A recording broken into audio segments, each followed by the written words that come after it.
I stare at David's empty closet, my hands shaking as I touch the bare hangers. Maya, we need to talk about this credit card bill, David had said 3 days ago, waving the statement in the air. You're the one who bought those expensive tools again. I'd shot back, feeling the familiar heat rising in my chest. I use those for work. You know that. Work? You mean your little hobby projects that never make us any money? His jaw had tightened. At least I'm trying to build something instead of just complaining all the time. You're impossible to please. That's when I snapped. The words came out like venom, at least my ex was bigger where it mattered. The silence that followed felt like the world had stopped spinning. I watched David's face crumble, watched something precious die in his eyes. I guess you finally told me how you really feel, he'd said quietly, his voice barely above a whisper. Now I'm alone, surrounded by the ghost of what we used to be. His coffee mug still sits in the sink because I can't bring myself to wash it. The indent from his pillow remains untouched on his side of the bed that I knew exactly what I was doing when I said those words. I knew about his insecurities, about how his ex-girlfriend Rebecca had made him feel inadequate. He'd trusted me with that pain, and I'd weaponized it the moment I wanted to win a stupid argument about money. 3 days. It's been 3 days since he looked at me like I was a stranger, since he quietly gathered his toothbrush and walked out the door without slamming it. How did I become the kind of person who destroys the man I love just to prove a point? I thought he'd come back. We always came back after fights, but I wake up to the sound of tape being pulled, cardboard boxes scraping against the hardwood floor. David moves methodically through our bedroom, folding his favorite sweater, the one I gave him last Christmas. David, please, can we talk about this? I follow him around like a lost puppy that he doesn't look at me. I've been thinking all night, Maya. So have I. I didn't mean, you knew exactly what you were doing. His voice is calm, which somehow makes it worse. I told you about Rebecca on our 3rd date. I told you how she made me feel, how it took me years to feel confident again. I was angry. People say stupid things when you knew about my past. You knew how she used to compare me to other men, make me feel like I wasn't enough. And you used it against me anyway. I try to grab his hands, but he steps away. David, I love you. You know I love you. Love doesn't do what you did, Maya. Love doesn't take someone's deepest insecurity and turn it into a weapon. The doorbell rings. Marcus, David's best friend, stands there with a moving truck. She's all yours, man, Marcus mutters, shooting me a look that could freeze hell over. That I want to explain to Marcus that it was just one fight, that I made one mistake, but David's already carrying boxes past me like I don't exist. My phone buzzes. Jennifer, David's sister, I can't believe you said that to him. David's the sweetest guy in the world. How does she already know? How does Marcus know? Did you tell everyone? I asked David as he wraps his woodworking tools in newspaper. I told Marcus because I needed help moving. He asked why. So now everyone thinks what's true, Maya? That you're someone who uses intimacy as ammunition. He's right, and that's the part that hurts most. My best friend Sarah sits across from me holding a glass of wine she hasn't touched. Honey, I love you, but that was really cruel, she says gently. I know that, I snap, then immediately feel guilty. I'm sorry, I know you're trying to help. David's confidence was already fragile because of Rebecca, you knew that. Rebecca, the woman who'd spent 2 years systematically destroying David's self-worth before I met him. He'd told me everything, how she'd criticize his body, compare him to other men, make him feel inadequate in every way that mattered. It took you months to help him feel secure again, Sarah continues, and you undid all that healing with one sentence. My phone rings. Mom's ringtone. Maya, sweetie, pride goeth before a fall. Her disappointed voice cuts through me. That boy loved you more than his own life, and you threw it away for what? To win an argument about money? Mom, you don't understand. I understand perfectly. Jennifer called me crying.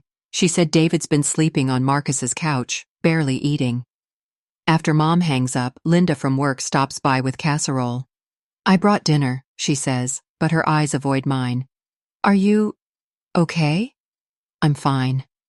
It's just that Tom mentioned seeing David at the gym, and he seemed pretty torn up. Tom, David's workout buddy, another person who knows my business. What else did Tom say? Linda shifts uncomfortably. Nothing, really. Just that David's not himself. Even Mrs. Chen from next door gives me a different look now, like she knows exactly what kind of person I've revealed myself to be. I saw David yesterday, Mrs. Chen says when I check the mail. He came for his tools from the garage. Very polite boy. Very sad. I want to scream that it was one mistake, one moment of anger, but the words die in my throat. Alex, David's cousin, crosses the street when he sees me coming. Ex who used to invite us to family barbecues, who treated me like a sister. I've become a cautionary tale in less than a week. The wife who destroyed her marriage with her own mouth. The woman who took a good man's love and twisted it into a weapon. Sarah squeezes my hand. You can fix this, Maya. But first, you have to figure out why you wanted to hurt him that badly. I see them at our coffee shop, except it's not ours anymore. David sits across from a woman I don't recognize, and they're both laughing at something on her phone. She's pretty in an effortless way, with kind eyes and a genuine smile. I hide behind a display of mugs, watching him be happy without me. Maya? Miguel, the barista, approaches carefully. You okay? Fine, I lie, my voice barely steady. He seems good, Miguel says, clearly trying to be kind. Asked about you last week, though. My heart does something painful. He did? Yeah. Wanted to know if you were still coming in, if you seemed okay. That small mercy feels both comforting and devastating. I finally see Dr. Peterson, the therapist Sarah insisted I call. You could have said anything in that moment, Dr. Peterson observes during our first session. Why did you choose the one thing you knew would hurt him most? I don't know. I think you do know. What were you feeling right before you said it? Small. He made me feel small when he criticized my spending. So you wanted to make him feel smaller? The truth hits like a slap. Yes. Tell me about other times you felt that way. I think about arguments with my sister as kids, fights with college boyfriends, even disagreements with coworkers. There's a pattern I've never wanted to see. I've always been good with words, I admit. Good at finding the exact thing that hurts most. Why do you think that is? I checked David's social media that night. New photos everywhere, woodworking projects, hiking trips with friends, even a picture of him playing guitar at an open mic night. Things he'd stopped doing when we were together. The realization hits me like a freight train. Had I been suffocating him slowly, making my final attack just the last straw instead of an isolated incident? Had my constant need for attention and validation been draining him for years? The woman in the coffee shop looked at him like he was fascinating. When's the last time I looked at David that way? Maya, right? Rebecca's voice is surprisingly warm. I heard about you and David. I brace for gloating, but she gestures toward the cafe seating area. I think we need to talk, she says. 20 minutes later, my entire world has tilted sideways. David and I were wrong for each other, Rebecca explains, stirring her latte. But I never said those things he told you about. What do you mean? I never criticized his body or compared him to other men. We had intimacy issues, sure, but that's not who I am. My mouth goes dry. But he said what he needed to say to make sense of why we didn't work. Rebecca's voice is gentle but firm. David has always been insecure about that stuff, even before me. His brother Jake used to tease him mercilessly growing up. Jake? But David said Jake was supportive.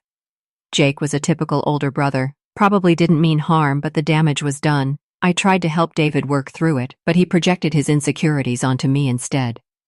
The implications crash over me. So you never actually... Never. I spent 2 years trying to build him up, not tear him down. But David needed a villain in his story, someone to blame for his issues instead of facing them. I stare at my untouched coffee. He lied to me. Not lied exactly, more like rewrote history to protect his ego. When our relationship ended, it was easier to paint me as the bad guy than admit we just weren't compatible. But why tell me all this now? Rebecca leans forward. Because I heard what happened and I recognize the pattern. David finds women who want to save him, then creates situations where they either enable his insecurities or eventually lash out. Are you saying this is his fault?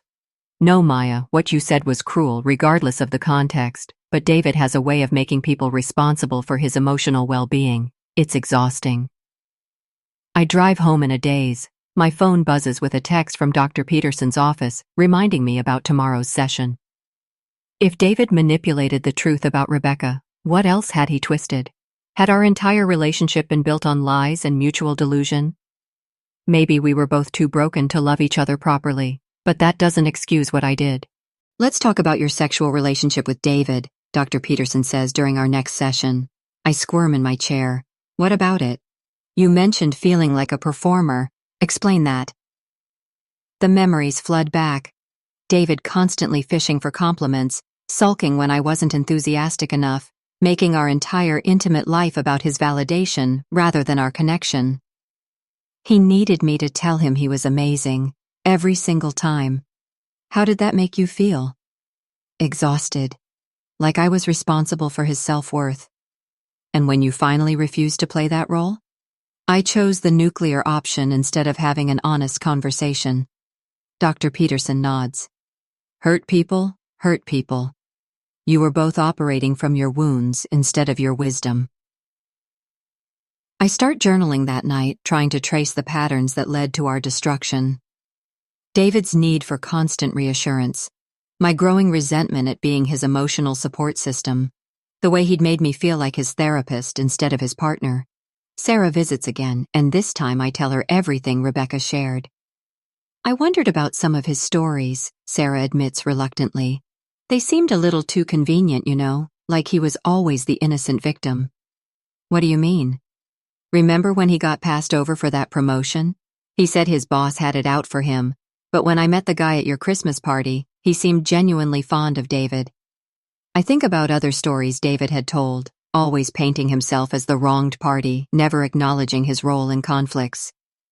Maybe I was never the right person to love him, I say out loud. Or maybe he was never ready to be loved by anyone.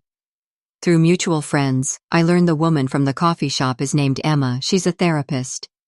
Makes sense, Sarah observes. He needs someone who can help him work through his issues, instead of just enabling them.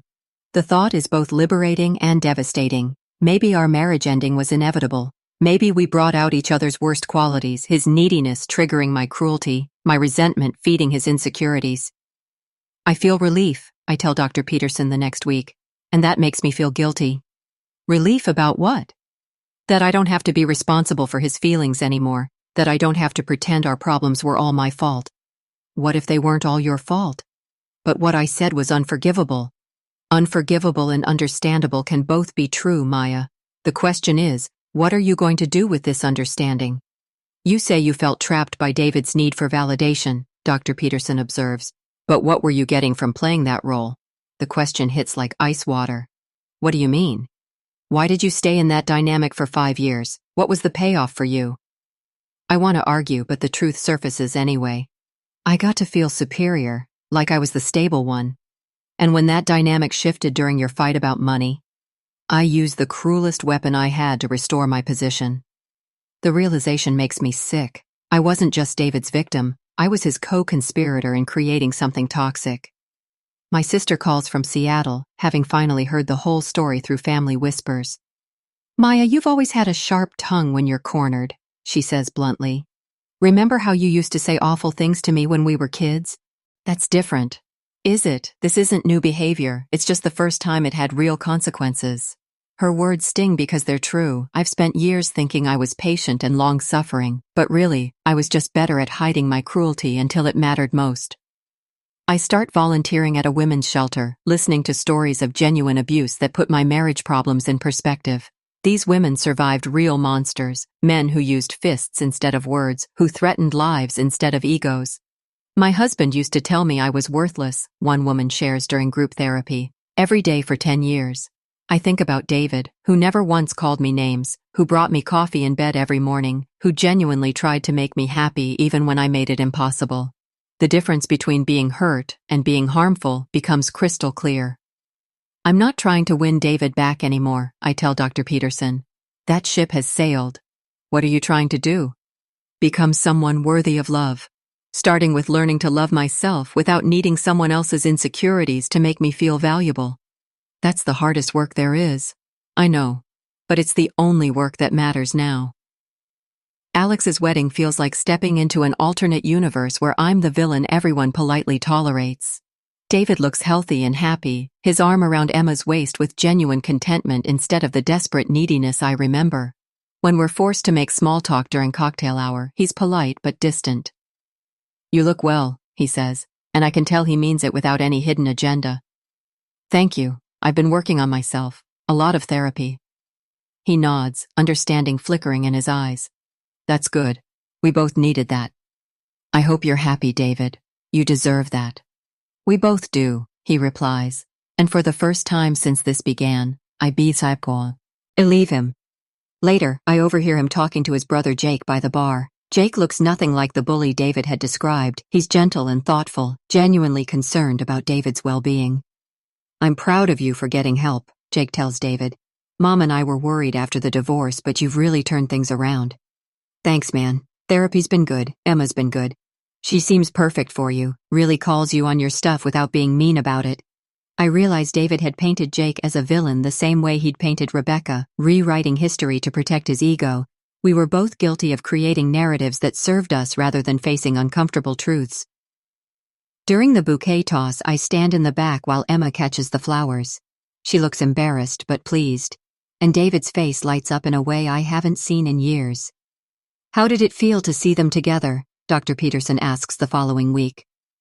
Peaceful, I answer, surprised by my own honesty. Like seeing him with someone who can love him without trying to fix him. And how does that make you feel about your marriage? Like maybe it ending was the best thing for both of us. We brought out each other's worst qualities. That night, I write in my journal about forgiveness. Not the kind that erases consequences, but the kind that releases you from carrying someone else's pain as your own. I forgive David for his manipulations, and I forgive myself for my cruelty. Not because either of us deserved it, but because holding on to that poison was keeping me from becoming who I'm meant to be. Michael and I are having our first real fight, and I can feel the old patterns trying to surface.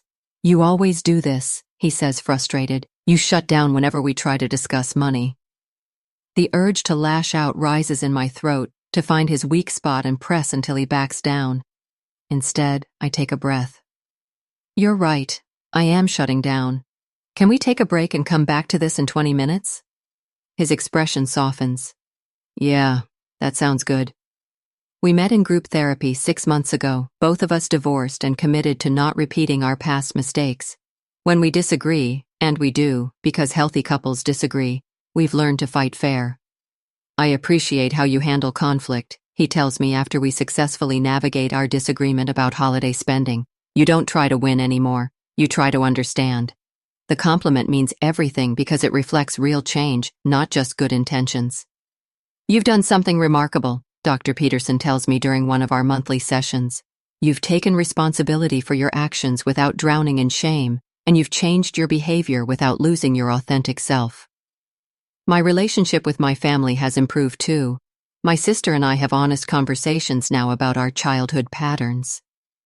We learned to use words as weapons when we felt powerless, she observes during her visit. Mom did it too. I did, Mom admits when we're all together for Christmas. I modeled some unhealthy communication styles that you both inherited. I'm proud of the work you're doing to break that cycle. Through mutual friends, I hear David and Emma are engaged, planning a small ceremony focused on their commitment rather than spectacle. I feel genuinely happy for them, which surprises everyone who knew how devastated I was by our divorce. You seem different, Sarah observes over dinner.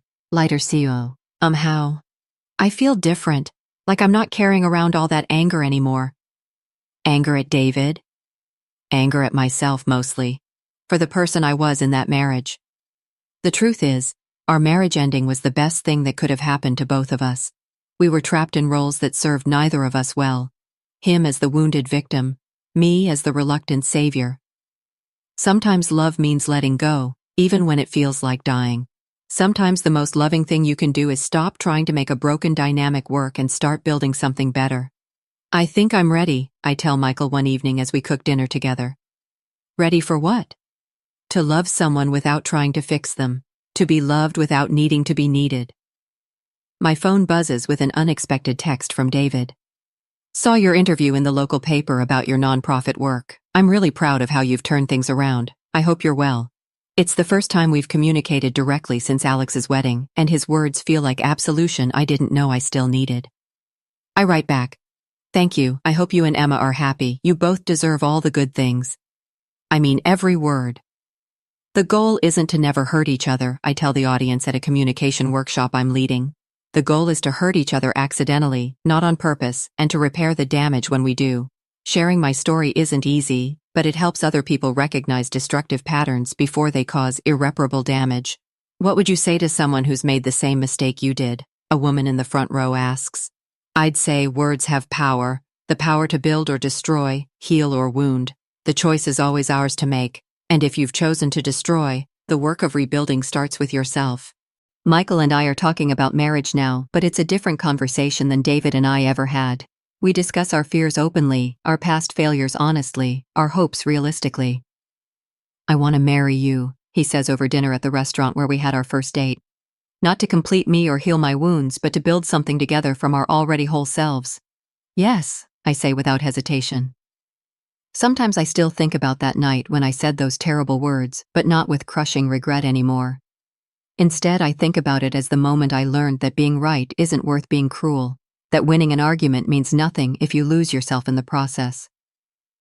Those 7 words ended my marriage, but they also began my real life, the one where I take responsibility for my actions, where I choose kindness over victory, where I love people without trying to fix or control them. In the end, the most important words aren't the ones that destroy, they're the ones that rebuild, including the ones we say to ourselves when we're learning to forgive and grow.